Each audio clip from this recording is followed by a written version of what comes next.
Hi, you were talking about, the art plus math formula. I'm curious if you have sort of a formula for if you work with an organization to plan their communication and fundraising efforts, say like over a whole year's period. So you're looking at all of the pieces, the appeal letters, the newsletters, the social media posts, and so on. Do you have kind of a formula to recommend to us about which channels or materials you would emphasize numbers more in general and which you might do less? It's less of a formula and more of a feel. But I tend to look at the different motivating factors of a year. So it largely depends on the type of organization you are, where your story arc is going to go throughout the year.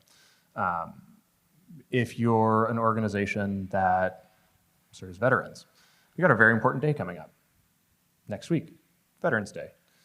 That's a great time to lean into numbers. Look at all of the success we've had this year thanks to your faithful support. Whereas a different point in the year, say summer, when fundraising tends to be down, attention tends to be down, that can be a time to lean into stories and saying, hey, look at this really exciting opportunity we had, or hear this story of impact. So that's generally how I look at it. I know it's not a specific framework for you, but like I said, I'm a numbers guy, so I tend to follow when revenue engagement goes up. That's when you want to lean into numbers because that's when intent is really high.